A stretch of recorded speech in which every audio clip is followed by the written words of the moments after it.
এই বাগানে একাই বসে আছি। মেঘলা আবহাওয়া, আজকে আবার 2টো দিন রোদ গেল খুব, আজকে আবার মেঘ মেঘ করেছে আকাশ। মেঘলা আবহাওয়া হয়ে আছে, তার সাথে হাওয়া হচ্ছে, ভালো লাগছে। মাঠ থেকে কাজ করে মুনিশ সব বাড়ি যাচ্ছে, বাগানে আসলাম, বসে আছি। তো ভালো লাগছে। একা চলি, একা চলার মধ্যে মানসিক শান্তিটাই অন্যরকম। যখন প্রথম প্রথম চলতে একটু কষ্ট হয়, কিন্তু যখন একা চলা শিখে যাবে তখন খুব ভালো লাগে। আমিও একা চলা শিখে গেছি, একাই চলি, একা নিজের মতো চলার চেষ্টা করি। হ্যাঁ, চাকরি পাইনি তাই সাথীও কমে গেছে। চাকরির জন্য যখন পড়াশোনা করতাম তখন চেষ্টা করতাম, তখন সবাই ভাবতো যে চাকরি হয়ে যাবে, তাই সাথীও ছিল। এখন চাকরিও হয়নি, সাথীও নেই। এখন একা হয়ে গেছে, একা চলে, একা ভালো লাগে চলতে। একা চলার মধ্যে মানসিক শান্তিও আলাদা। তো তোমাদের মধ্যেও যারা সিলেকশন হবে না, তারা বুঝতে পারবে। দিনের পর দিন একা হইতে শুরু করবে। প্রথম প্রথম একাকিত্ব অনেক কষ্ট দেবে, মন খারাপ হবে, কিন্তু সময়ের সাথে সাথে যখন ধৈর্য ধরবে তখন সেটা শুয়ে যাবে। আর খুব মনের ভেতরে একটা জিনিসটা হবে, উতলা হবে, যে এক্ষুনি আমি কিছু করতে চাই, এক্ষুনি আমি কিছু করতে হবে। এই মনের ভেতরে এই উতলাটা খুব সৃষ্টি হবে, তো সেটাকে কন্ট্রোল করো। কারণ এক্ষুনি কখনো কোনো কিছু সম্ভব না।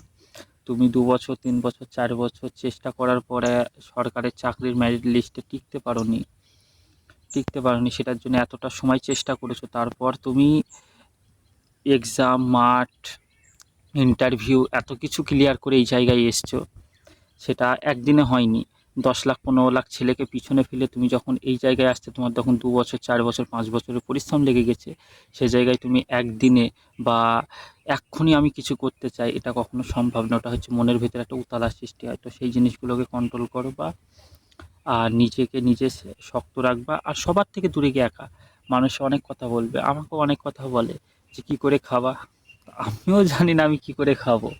ওপরবেলা যা নসিবে লিখেছে সেটা খাবো, এই নসিবে যেটা লেখা আছে সেটা। নসিবে যদি রাস্তার ধারে কাগজ কুড়িয়ে খাওয়া লেখা থাকে, তো রাস্তার ধারে কাগজ কুড়িয়েই খাবো। যদি নসিবে রাস্তার ধারে ভিক্ষে করে খাওয়া লেখা থাকে, তো রাস্তার ধারে ভিক্ষে করে খাবো। আমি আমার মতো চেষ্টা করেছি, অনেক এক্সাম পাস করেছি, মেরিট লিস্টে গিয়েছি, মেরিট লিস্টে গিয়ে জায়গা পাইনি, মেরিট লিস্টে 1 নম্বর 2 নম্বর পয়েন্ট এরকমভাবে বাদ গেছি। তো মেরিট লিস্টে জায়গা পাইনি। তো এখন আমার চাকরি হয়নি, তাই মানুষের কাছে পরিশ্রমটা ধরা পড়ে না। রাত দিন, সময় এক ঢেলে সেই জিনিসটার প্রতি পরিশ্রম করাটা মানুষের চোখে পড়ে না। হয়তো পরিশ্রমটা পরিশ্রমের মতো হয়নি, তাই হয়তো সফলতা পাইনি। তো ওই জন্য মানুষের কাছে মানুষ তোমার পরিশ্রমটার খোঁজ কেউ নেবে না, তোমার সফলতাটার খোঁজ নেবে। তুমি কিভাবে চাকরি পেয়েছো সেটা কেউ দেখবে না। তুমি চুরি করে চাকরি পাও, মানুষকে ঠগিয়ে চাকরি পাও, টাকা দিয়ে চাকরি পাও, সেটা ইম্পর্টেন্ট না। চাকরি তো পেয়েছো, এটা মানুষ খোঁজ নেবে। আর কিছু ছেলে থাকে যারা সৎ পথে পরিশ্রম করার পর নসিব তাদের সাথ দেয় না, তো তাদের দিকে মানুষ ঘুরেও তাকায় না, তাদেরকে কটাক্ষ করে কথা বলে। তো সেই সব জিনিসের থেকে দূরে থাকো, নিজে নিজের মতো বাঁচো, আর একা বাঁচার চেষ্টা করো। আর মানুষের কথাকে কম গায়ে লাগাবা, দেখবে ভালো থাকবে।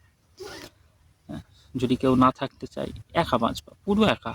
জীবনে যে মানে সবার সাথেই বাঁচতে হবে এরকম কোনো কথা নেই। নিজে নিজের মতো একা বাঁচবে, একা চলবা, একা নিজের মতো করে সময় কাটাবা। বাড়িতে বা পাড়ায় যদি বন্ধু বান্ধব বা কথা বলার কেউ না থাকে, নিজে একা মাঠে, বাগানে বা বিভিন্ন জায়গায় যেখানে নিরিবিলি জায়গা থাকবে, সেখানে গিয়ে একা বসে সময় কাটালে, একা বসে নিজের মতো করে পরিবেশ বা সময়কে নিজের মতো উপভোগ করলে, আর একটা কথা মাথায় চিন্তা করলে যে আজকে খারাপ পরিস্থিতি এসছে বলেই তো তুমি বুঝতে পারছো মানুষের কথার ধার, তাই না? তো এই জিনিসগুলোকে নিয়ে আল্লাহর কাছে শুকরিয়া আদায় করবা, ব্যাস।